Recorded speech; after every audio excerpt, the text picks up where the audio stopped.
We have been blessed to have some pretty amazing people for our campus, and I'm super excited. I'm gonna let each and every one of them introduce themselves.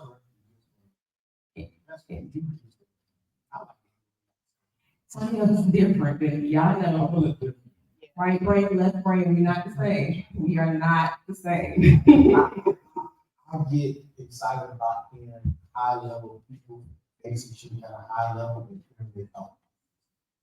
So I look forward to this because they can give you insights into things that are going on above your life that you haven't even thought of. Absolutely, absolutely. So, without further ado, I want to first welcome Carson Vines with Spartan Invest, our panel.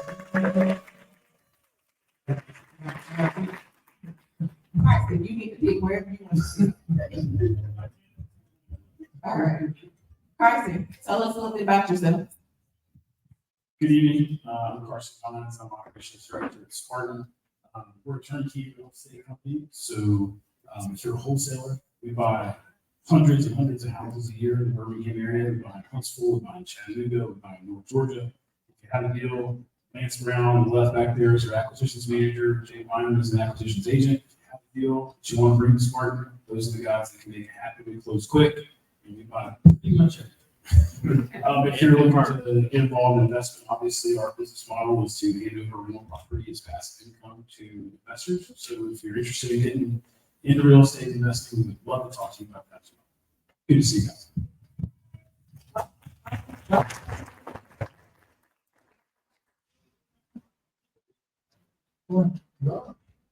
In my mind, I think I was overthinking. Who told me today I overthink? Sean. He's right. All right. Next to the panel, I'm going to welcome our girl, Miss Megan Battle with Battle Realty. Come on up, Megan.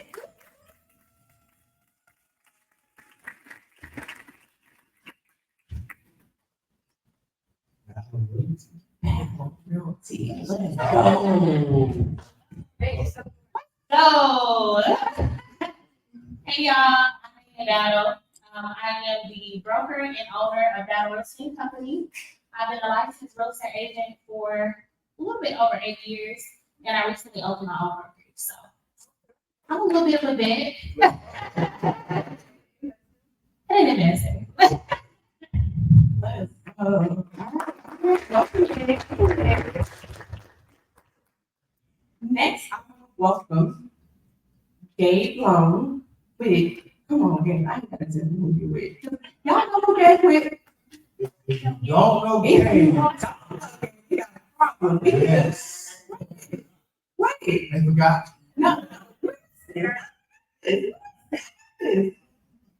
No, okay. Okay, we're not doing it.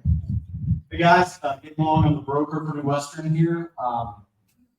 It's an investment brokerage. We buy discount properties for investors. Most of them need work. We're in 60 markets nationwide. I've been in Birmingham for 2 years. Personally, I've been in real estate since 2008. Started as an appraiser, was a traditional real estate agent starting about 2014, found New Western in 2017. All of this career was in Atlanta. Came here to open in Birmingham 2 years ago. Firstly, in our buy and hold investors. Great. Happy to be here. All right, last but not least, Mr. Phil Duke from Tuscaloosa. Let's go. Roll Tide. Roll Tide. Yeah, Roll Tide for sure. Phil Duke Jr., I'm with First Class Real Estate.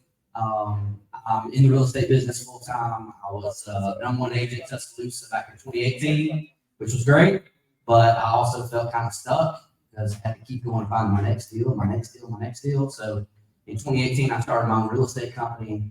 I started coaching and training real estate agents how they could have success. And last year, our team sold 833 houses. I didn't sell any of them. Yeah, I got a great team. Today, I've got a business that runs without me, which allows me to do more on the investing side. So we started flip number 16 of the year on Monday. So flip stuff all the time. And yeah, that's it.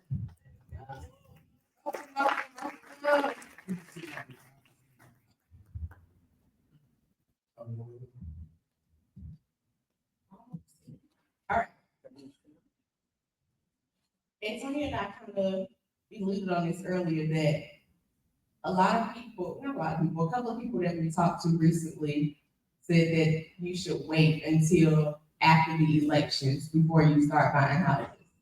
And I want to hear from your expertise personally. Do you feel like that investors, that home buyers, that people should start waiting until after the elections to start buying houses? I think the first thing that I would say is that Birmingham is an extremely stable real estate market, and we've had red folks in the office and blue folks in the office, and it's remained stable. So I would say that will there be some sort of impact? Sure. Especially for our business, there's maybe some regulations around what you can and can't do with tenants and smaller malls, but I don't think anything that is coming down the pipe, no matter what administration, should stop someone from thinking about investing in real estate. Because look back in the last 4 administrations, there have been lots of impacts on real estate, but it hasn't been because of who's in the office. Absolutely, absolutely. Yeah, I'll agree with that as well. I think that we are working our way to a balanced market. And so I feel like, as interest rates continue to go down, it's gonna be more of a competitive market. And so I feel like if you're going to wait, you're gonna lose out on getting a deal. And so right now we're in a balanced place where you can actually negotiate. You can get some closing costs paid. You may be able to get the seller down right on the purchase price. But if you wait, when those rates actually come down, you're gonna put yourself in a position where you're gonna end up paying more. So that's my thoughts. Well, I guess we'll all agree here that, well, at least us first. That I don't necessarily think that waiting is the move. There's always uncertainty in the market. There's certainly a lot right now. I foolishly went today and throughout the weekend and pulled a lot of data, trying to learn the trend lines, figure out what I've missed in the last few months. But in the end, with this much uncertainty coming down the pipe, it's hard to forecast. What I will say is to echo what has already been said. I think the drop in the interest rates is going to have a far greater impact on the next 6 to 8 months than whoever is holding office. I believe that we've got a lot of unmet demand that's not really bearing out in the data because those buyers are already waiting. This is on the retail side. This is the person who can buy a home to live in. A lot of those people have been waiting and tired of waiting, and they're just waiting on these rates. When that happens, pricing will go up. You can wait, pay more, just eat the rate now and refinance. Yeah, I would agree. I think the best time to buy real estate was 5 years ago. And so I think we've seen the last couple of years, prices have gone up tremendously, probably faster than they ever have in the history of our country. I don't think it's going to continue going up that fast, but I'm heavily banking on the fact that it is going to continue to go up the way that it always has. And to echo everybody else's point of view up here, if you're waiting for interest rates to drop, you're going to be in bidding wars, and you're going to have to make an offer sight unseen, and the sellers aren't going to have to fix anything.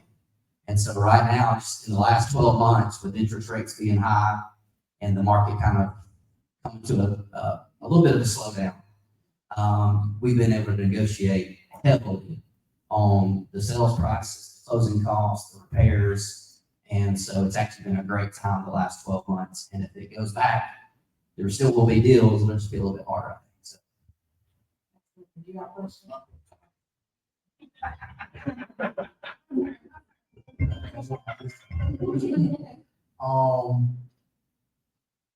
All 4 of you have been in the market for some time. What's your current thoughts on the inventory? Are you seeing more inventory compared to last year or less inventory?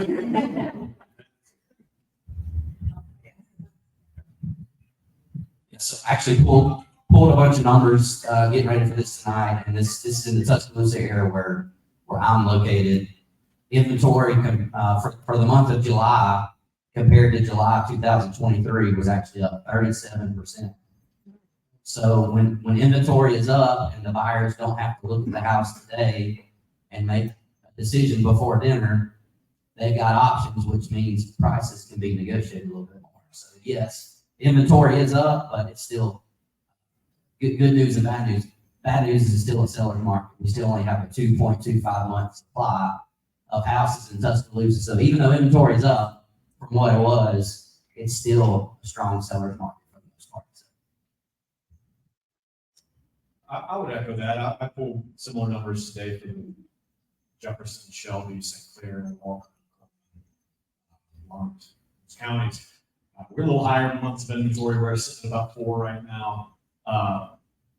Year over year, pricing had median price, average price has gone up in those counties.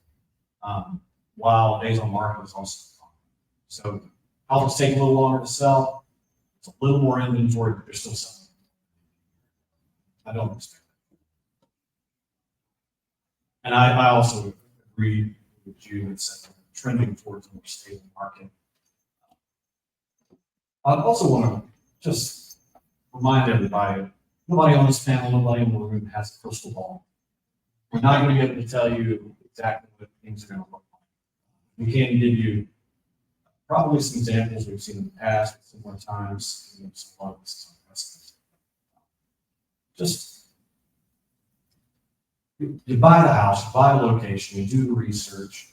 It's hyper local. The neighborhood you need to know back. Nation, which way it's going, this way and that. Are people buying in this neighborhood? That should push us. Who says so? Yeah, I agree as well. We're definitely seeing more inventory in comparison to what we saw last year. And I also think that in a sense, right, where we are right now in comparison to, the data from a month ago, even in itself is not, you can't really compare it just because we just saw the rates come down, right? And so in us seeing that, you have sellers who were kind of sitting on their properties because they were like, okay, I have a 3.5 or a 2.7 or 2.5. And now you're telling me that I gotta go get a 7 or I gotta get a 6.5, right? It's a dramatic difference in their monthly payment. And so now that the rates are coming down, I have a lot of sellers that call me like, hey, you know what? I think I'm actually gonna sell, right? So what does that look like now moving forward, going into purchasing a property and selling that property? So I agree with them as well in terms of what we have seen as far as inventory, but I do think that it's hard for us to even dictate exactly what it is currently, just because of the recent effects that have actually just happened. So I do think that we're going to see even more inventory come on the market just because you have those people who weren't willing to sell now be able to get a decent interest rate. I think they're going to be willing to sell. Okay, 2.1 question. I have 2.1 question. Being that I know you do a lot with wholesalers, did you see a difference from wholesalers bringing you properties from that standpoint from last year, this year? Absolutely. So Q4, Q1 was a little bit slower for us, which is historically true. But as the data sort of echoed from these folks, houses listed for sale has gone up. Is the market's gone down a little bit month over month from last month to this month, or from June, July? I haven't been on the data early August yet. There's a lot of chop in that data from back to school as we all know. But we've had a lot more leads come to us from wholesalers, a lot more deals coming our way than we have in the first few months of this year. So from our perspective, we've seen, even though what we do is differently than folks that are selling on the market, it's moving around a good bit too. So I'm super excited about that.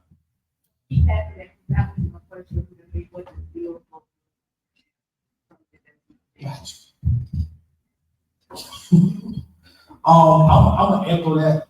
I deal with a lot of wholesalers also, and I'm seeing a lot of deals come out compared to earlier in the year. So understand that when other people are running from it, that's when you run to it. That's what the money's made. All right, so just because other people are staying on the sidelines, this is when you get in the game and you buy 3-4 properties at good prices, and then when they come back, you sell it to them. I promise you, we got one more question, and then we're gonna let y'all go. So I think the question was deal flow, like, are we still able to get deals in this market, basically? Yeah, I would say, the deal flow has been still pretty steady for me from what I've seen. I mean, I have a VA cold caller, we do direct mail, we make we make like low ball offers on properties that are on the MLS, every single day. And, I would say with with inflation on the rise, you're probably seeing people that you went to school with, people you go to church with, trying to sell their toys online, right? People in my generation, they got 4 or 5 kids, they bought a camper, everything was going good. Now the camper's sitting at home because they can't afford the $3.50 gas that's going in it. So with inflation going up, with the cost of living going up, we're seeing more people who are just looking to get out from under some of their properties. They watched the podcast, they watched a YouTube video, decided they were going to become a landlord without really researching it. And now they're wanting to get out from under that thing because it was all good until that tenant moved out. Yeah, not very passive, right?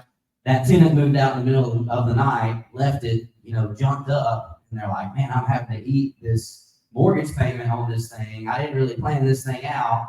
And so we've been able to get a couple of deals here lately just from taking over mortgages that people didn't know what to do with. So I would say when cost of living is up, when inflation is up, there are people looking to offload properties as well. So deal flow, the numbers I had, it's hard to compare the pretty houses that are move-in ready, that you put on the market, you get offers on them in the first couple of days, to the stuff that's like fixer-upper, that might be a wholesale, that might be a bird deal, that might be an Airbnb property.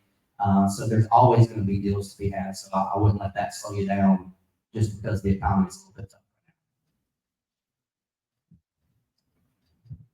I agree. Couldn't have said it better myself. Yes, deal flow. My team is relatively young. We've only been doing this for about 2 years. So I think a lot of the growth we've seen has been more internal growth than really reflective of the market. But I will say, last 6 months, we've done more business units and volume month over month every single month.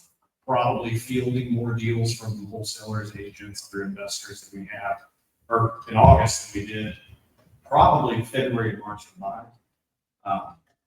We've got 6 acquisition agents, and this month we'll end up closing about 32 properties. And I think February we were at 17, 16. So the deal flow is much faster. But and that's not just what was sold. The 32 is what we're closing. We've also just analyzed so much. The influx of that. If you're closing, how many are you analyzing with these 30? Oh Lord, it probably 10 to get 1. And then there's that's probably like 20 new offerings.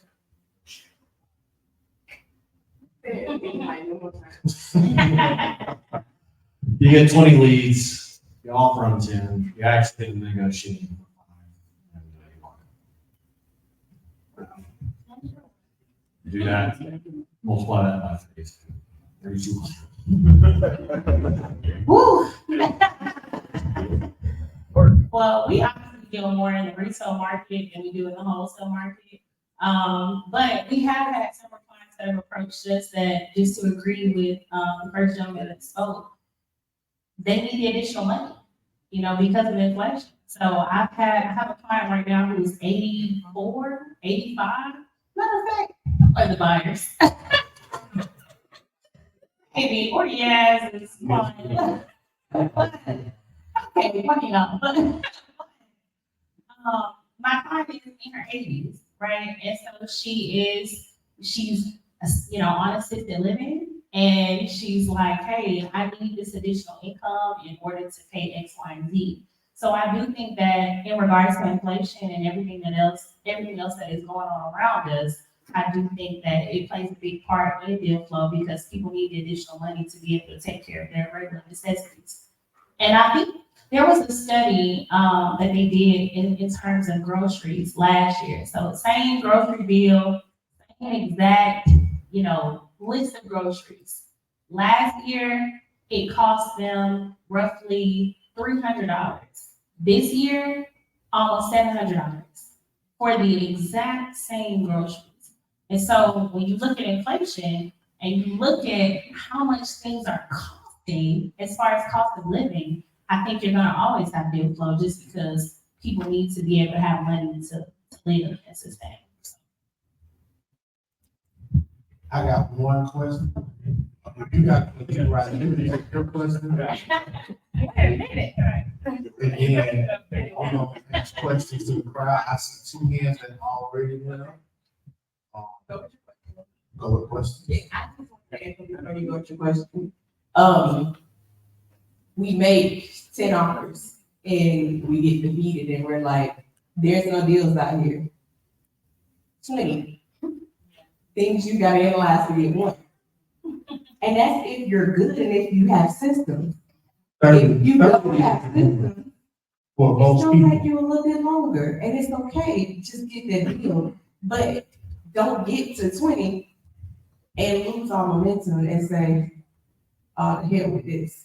No, keep going because you're at a tipping point. That deal was the next call and you quit. So it's gonna take some time. It's not gonna come overnight. I promise you it's not overnight, but the deals are out there, but you just gotta sharpen your skill and make the offers. Tanya, where did you go? I'm back here. Okay. you got a favorite question. I'm walking out here. So, people that are doing, because it was more of like a flipper type question other than resale. So, hey, I'm KW. So, with that being said, I have a couple of flips that I've done that I'm just like, I'm not dropping the price. Like, at the end of the day, I can take this, I can put a renter in it, and I can make money, but I'm not dropping the price because we all know in a year, the market can look different. With that being said, this is just like me coming out of the gut, like, I'm gonna try this. So with me doing this tactic, what would you say about just holding on to it until the market kind of like readjusts, because it's gonna readjust its history. And as going through the history, we kind of know it does this. And if you look at the numbers, it's just gonna do the same thing. History repeats itself. So instead of just selling, dropping the price, changing the market, what do you think about holding on to it, renting it out, and looking at it again in a year, if you have the revenue? Yeah, if you hold on to anything long enough, you'll get the price you want, right? So that's just one of the, yeah. But I would say, I mean, for me, like my perspective on it is if I bought the property to flip it, and it doesn't fit my box to hold it, then I'm gonna drop the price and just get that one gone, because it doesn't fit what I'm looking to hold on to. I got a very narrow set of criteria, but everybody in here can decide which way you wanna go. Like, that could be a winning strategy. The way I do it could win. The way anybody, there's no way to lose unless you just don't do anything, right? So all these strategies could win. But for me, if I went into it, my numbers were wrong. I've got some holding costs to that property. I don't really want to go through the refi process to hang on to it as a bird deal or something like that. We've closed on 15 flips this year. A couple of them, we only made a couple $1,000, but we still made a couple $1,000. We didn't lose money. Why did you hold? Because those properties were not in the area I wanted to be in, and they didn't fit the criteria I wanted to be in. So I take flips. I take the profits from my flips, and I pay cash for real estate with the profits, and then I owner finance those properties for 30 years. That's my model. So if it doesn't fit that model, I'm not hanging on to it. I don't want an Airbnb, nothing against Airbnbs, it's just not my model. So I think, just comes down to your personal strategy, what you want to hold, what you want to keep.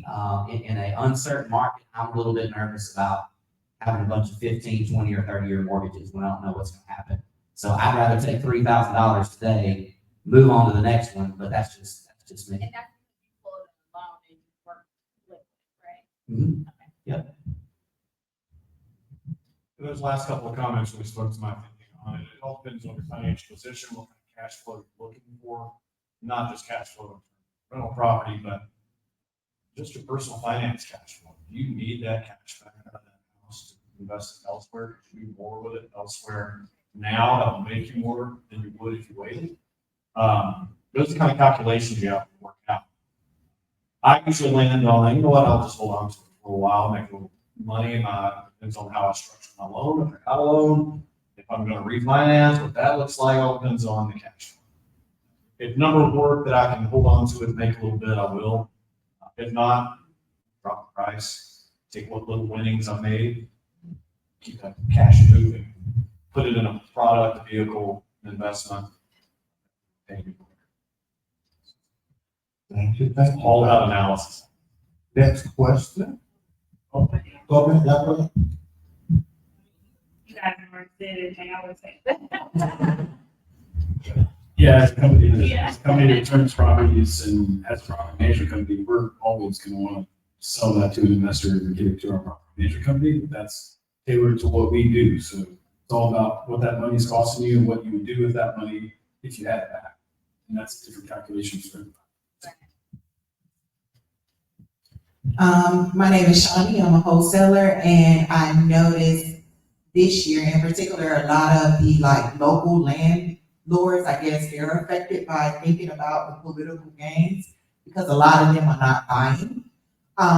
So I was just wondering from that aspect, that's probably why you guys are seeing an increase in wholesale deals. But what do you think change, right? With 70 minus repairs, that don't even work no more. So what do you guys think are new numbers to look at from a wholesale perspective? Should we just offer you guys 50 cents on the dollar, 25 cents on the dollar? It's like, remember that worked last year? People are like, I'm not buying it. You know what I mean? So it's like, what should we aim for in 2024, 2025?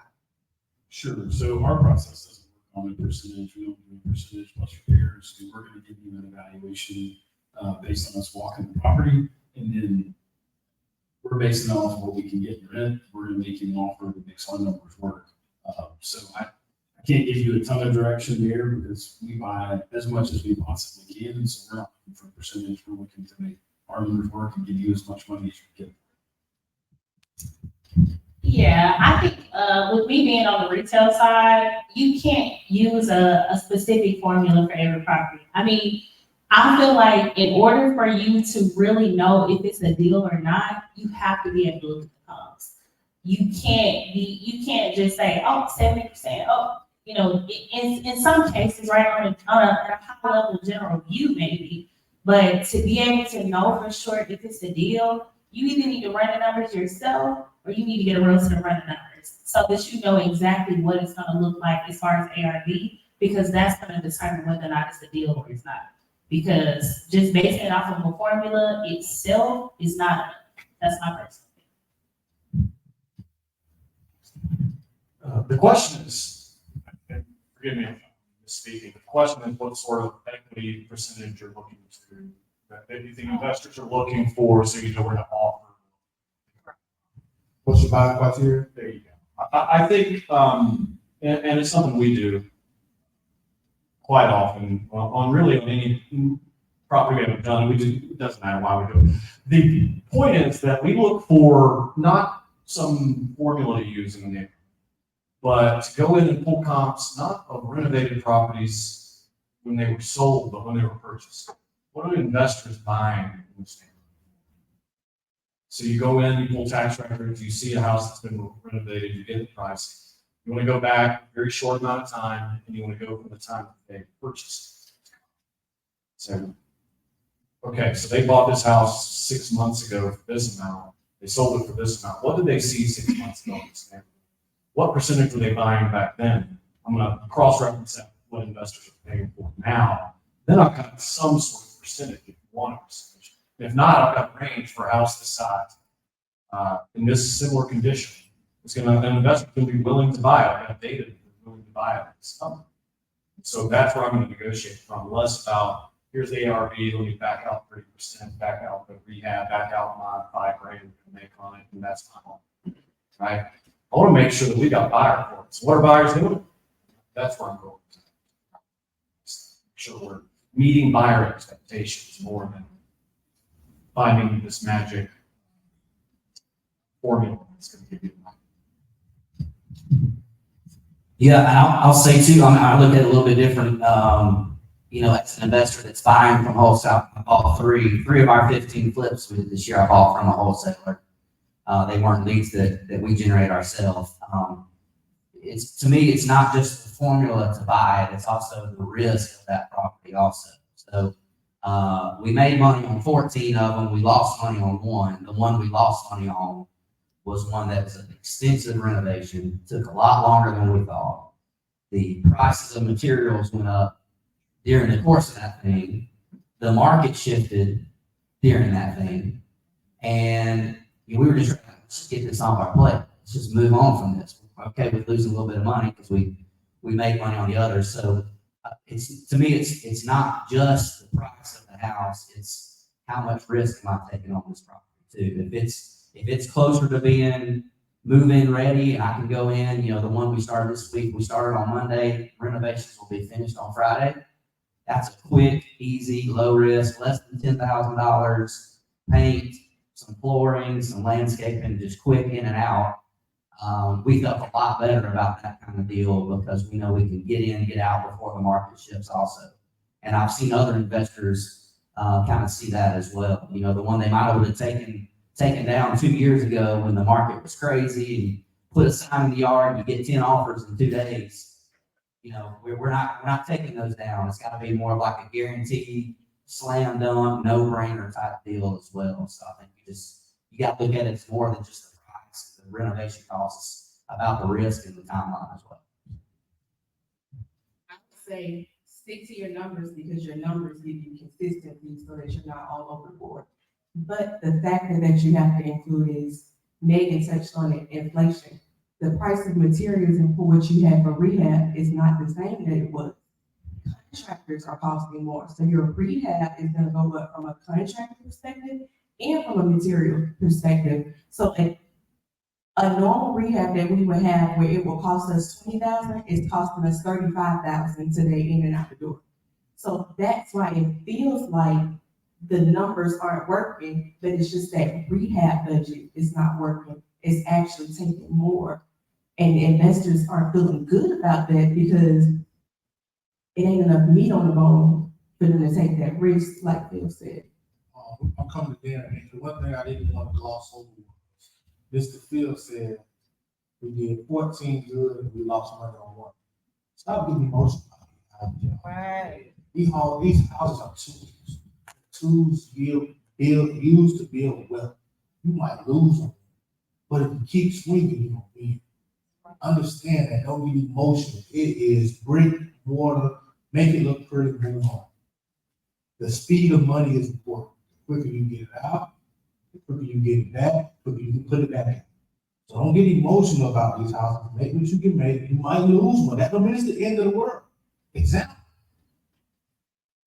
Just keep going. If you look at everything he's done, that one lost property to drop in the bucket because he kept going. I ain't want to gloss over it. I'd say too, I'm not a gambler, but if I could go down to Tupelo, Mississippi and gamble and win 14 times out of 15, I do it every day. So that's why you gotta look at it too. I can't remember which one of y'all touched on talk about inflation, and we all know a couple of years ago people were getting interest rates at 2.5, but a couple of those were adjustable. And I know me and my team were looking, and I'm not sure if you all noticed the stressed properties gone up some over the last couple of months. Now, I guess, pique y'all's mind and see if y'all knew about or had an estimate over the next couple of months, the number of distressed properties we'll probably see because of that. And those properties being assumable mortgages, those that have those 2 to 3% interest rates. I'm gonna bring it down. Does anybody? Oh. You got your question, but you got With pre-foreclosures right now in Shelby County and Jersey County, there's 562 pre-foreclosures. So with that being said, what you're asking for is gonna look a lot different. And then I do have a question for you.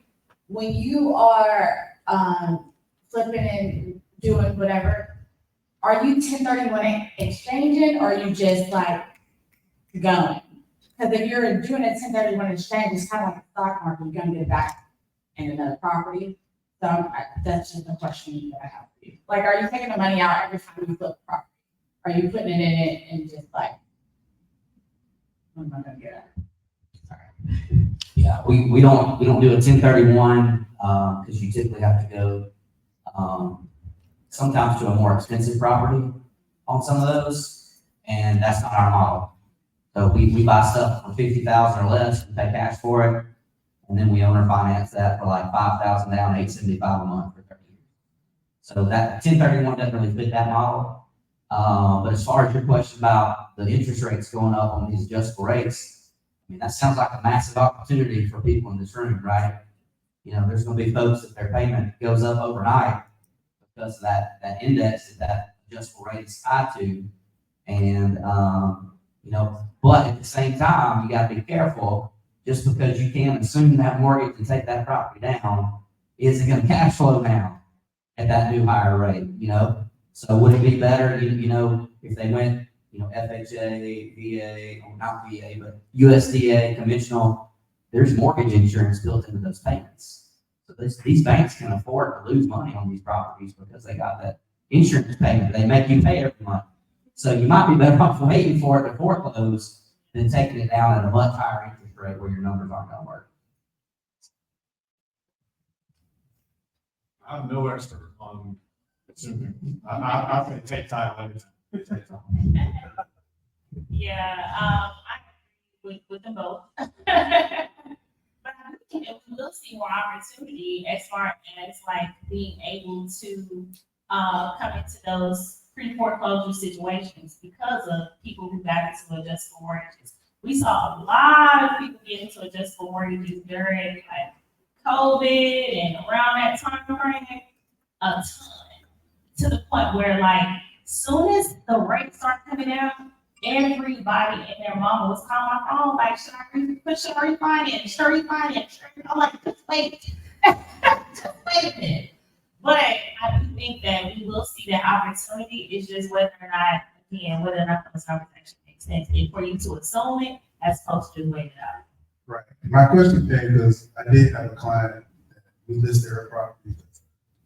Mortgage rate went up like, or projected was go up like 2,500 more in the coming years. So it's like, yeah, let's not get you about it.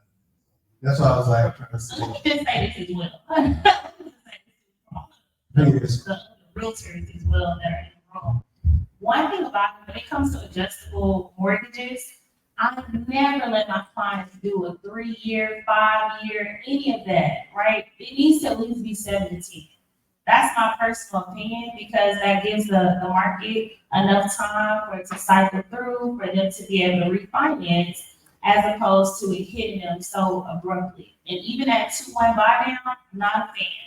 I'm not a fan of it at all. So I would say that if your clients are in that, circumstance in that situation, I would say go ahead and give them that heads up. I don't know that I have time to add that. We also don't buy subject to or scoop mortgages, but we have seen bank-owned properties already those foreclosures go up, and the date on those notes just get closer and closer to the present. So I think that trend will probably. A good question. I remember during the height of COVID, and people are buying property, buyers are coming in with 10 to 20% over asking price. Somebody like myself, I'm new to the ex-flipper group. In today's market, what are you guys seeing pertaining to buyers and asking price? Are they coming in like purchase price? Real estate agents. I'm gonna tell you right now. We are not coming in over. Let me just lay it out here. In this market. Not right now. As I said before, like we're working our way to a balanced market, but we're coming out of the seller's market. So, in the midst of everything that's going on, in the midst of rates coming down, in the midst of new inventory being available, it's almost like, okay, if I have the option to choose between your house, your house, your house, and your house, and I have the option to negotiate on your house, maybe pay you less, there's no reasoning for me to come in over asking, right? So it's just the demand is not there. Now, when interest rates do come down, I do think that we will get back to a similar place that we were in during COVID. I truly do believe that. Now, whether or not we will reach those same historical lows, that we don't know, right? But I do believe that we will come back into a competitive market. It's just not the time right now. So I would say from what's happening currently, what we're seeing is, it honestly depends on where you're buying it, right? And so, in certain sides of town, it's like, oh, they're expecting to pay closing costs. They're expecting to pay, and now with the new NAR settlement and everything else that's going on, right? Is that agent setting that expectation for them to pay the buyer's agent as well? So now there's all these new factors that's coming into play. But as far as like coming in over asking, maybe we're not doing it. I have a question for, what's some hot areas do you think that are trending up? Even in Tuscaloosa, some areas in the Birmingham market, Tuscaloosa market, that you think that's the next spot? Well, Investing. I'm a little bit biased, but not major. But I will say I'm part of Titusville development. But Titusville is 3-4 minutes from UAB. You can walk to UAB. It's 8 minutes from Protect Stadium. I mean, there are still so many abandoned properties in Titusville that you can get for $30,000-$40,000. And there are some recent comps that are in the 200s. Right. So it's like, from a resale standpoint, I mean, it's honestly to me a gold mine. Like, as far as a flipping area, that to me is an opportunity because you can buy property for $30,000-$40,000, maybe put 80 into it, 90 into it. They are older properties, but at the end of the day, if you can turn around and sell for 200, 210, 220, 230, it's a lucrative opportunity. And again, you can't change the location. So I can't, and at the same time, God is not making any more land. So he's not like, oh, let me drop a new order tomorrow. So at the end of the day, with that being said, this location that it's in, where it is particularly located, and walking distance to UAB, and walking distance to, so many other, and then you got all these, Carroll, everything else that's happening, you can walk to it. To me, it's a no-brainer. I analyzed the property for a young lady in the Titusville. She was like, I think my house worth about 130. Nope. 220, 220. Right. I said, what? Right. And it happened quickly. It happened quickly. We were, at one point, when I first started working with Titusville Development, what? You bought for it? And when I first started working with TDC, the highest comp they had was $80,000. And then we saw it go to 155 to now we're getting ready to list market 220. And so it's, it's north. But honestly, I think South is gonna catch right up. Honestly, it's still, you're still, they're right, they're right there next to each other. Interesting. I have a lot of people that want to be in North. areas in Birmingham you see that are popping either way? I do agree with Titusville. You know, I can look at it a few ways. What's hot on the resale market, homeowners. I can tell you from what's flying off our shelf, investors. Titusville, 3.2 or 3.5, is it 3.5 to 1.5? Point, not necessarily only Center Point, but that is zip code flies off the shelf for us. I can tell you, Eastlake slowed down almost a crawl for us, and we kind of dug into it and realized that there are a huge amount of action.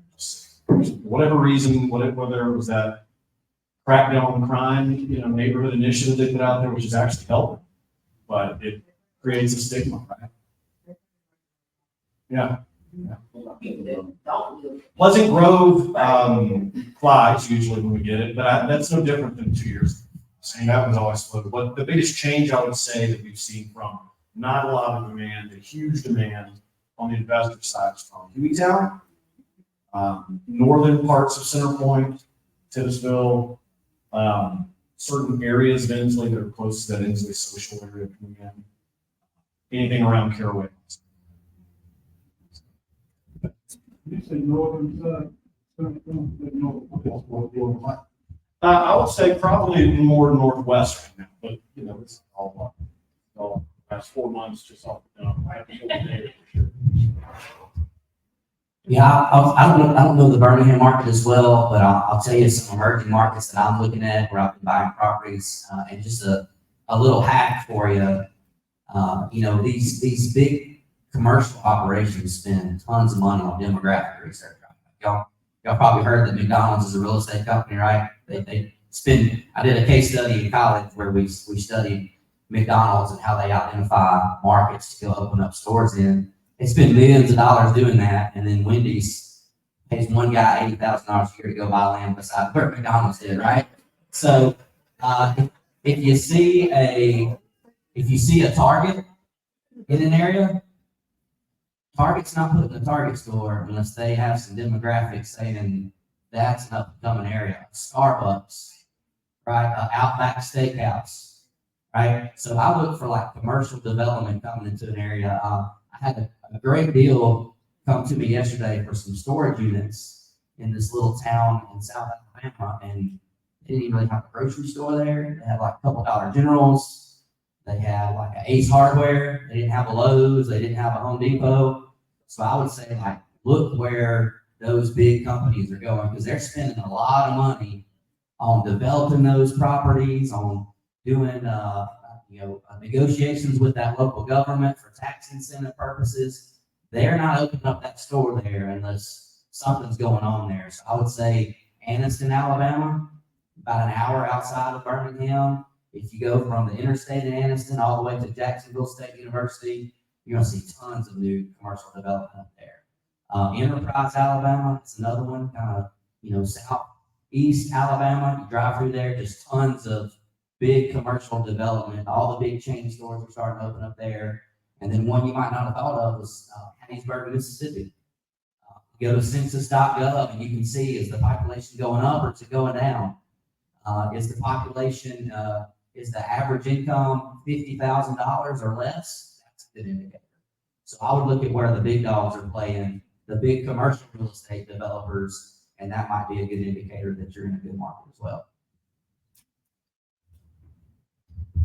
I was just going to add one other area that we've liked recently, which is the I-22 corridor, Jasper, Parish, Cordova, Quinton, all that stuff up that way. If that northern belt line ever gets put in, that'll be obviously a huge help. But we've seen a lot of investor activity with that. That's deals coming away and they turned out really well. And that's an area that I wouldn't necessarily follow. Any other questions? Well, That's that area like right outside of McCall. Yeah, you're talking about like McCalla.